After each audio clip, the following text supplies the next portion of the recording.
अब जो प्रसंग चल रहा है हम वहीं आते हैं कि जो साधनाएं शास्त्र विधि त्याग के मनमाना आचरण करते हैं उनको कोई उपलब्धि आध्यात्मिक मार्ग की नहीं होती।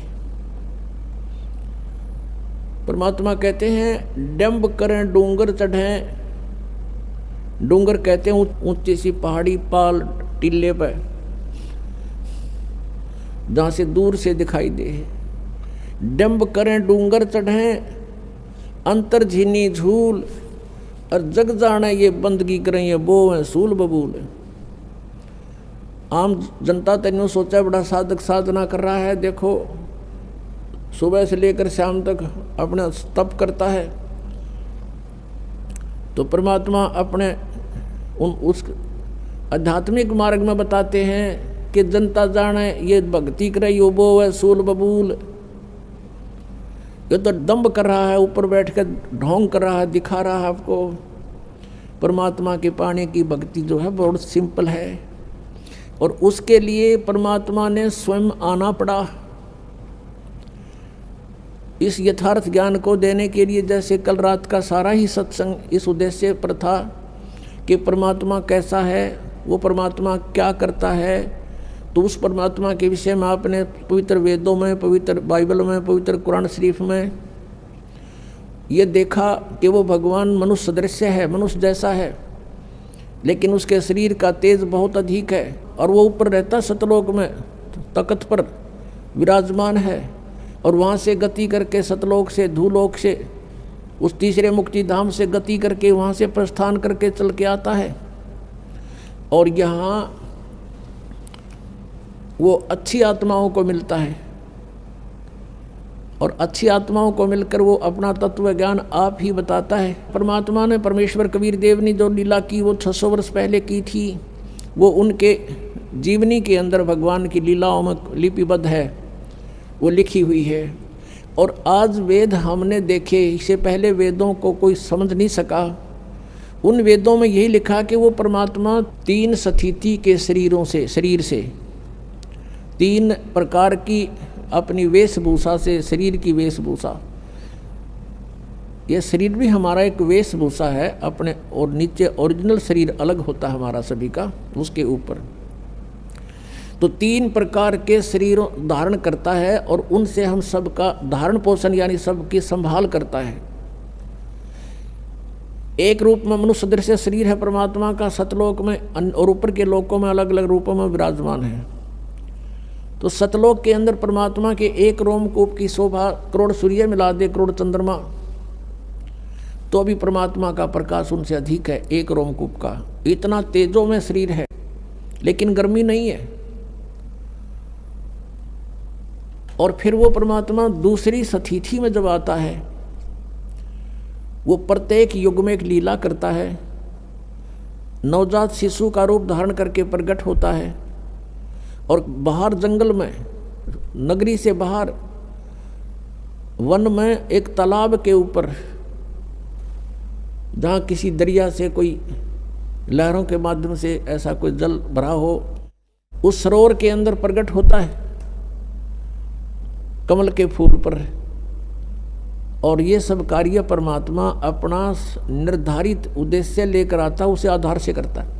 फिर उसको कोई अच्छी आत्माएं उठा कर ले जाती हैं जो पिछले संस्कारी होते हैं, ऐसा वेदों में लिखा है, आपको दिखाएंगे, धीरे धीरे सारा परिचय कराएंगे।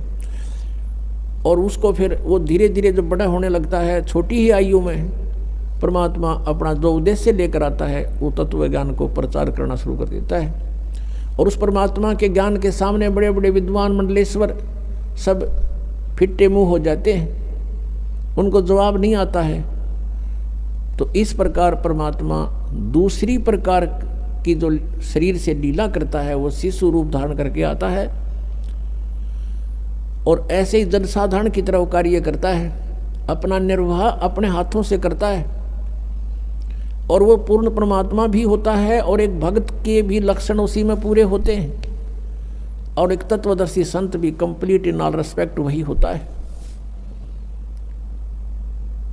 और एक अच्छे नागरिक का रोल भी वही करके दिखाता है। हमारे को एक एग्जाम्पल कोड करते हैं भगवान कि इस लोक में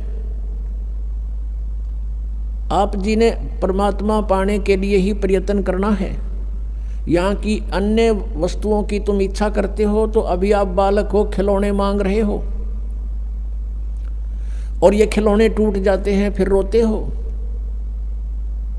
तुमने क्या चीज मांगनी चाहिए यहाँ से? साईं इतना दीजियो जा मैं कुटुंब समावे, हम भी भूखे ना रहें अतिथि न भूखो जावे।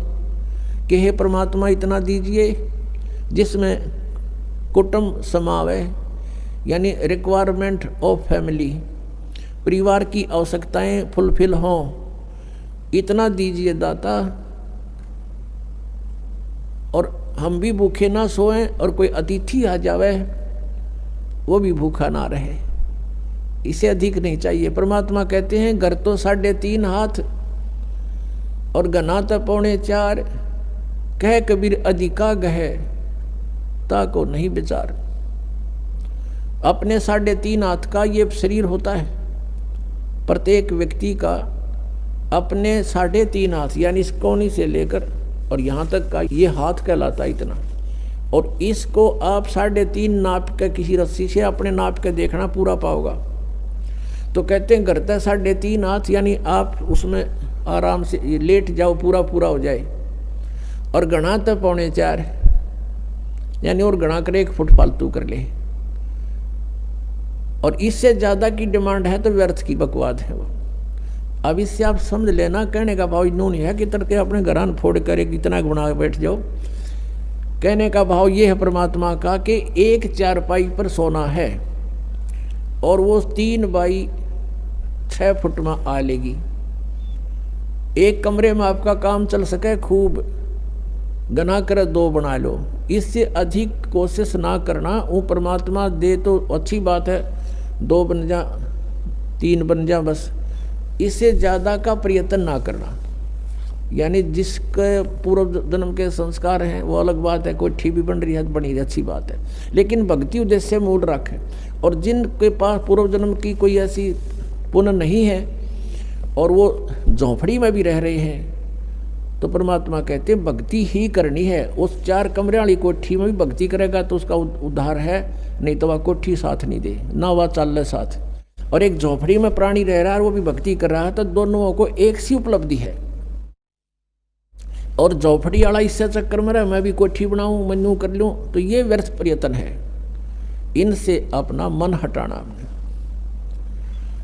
अब प्रसंग चल रहा है कि परमात्मा, जैसे कल सत्संग के अंदर आपने सुना था कि वो परमात्मा सतलोक से चलकर आता है, वो 3 सतिथि में उसका शरीर है।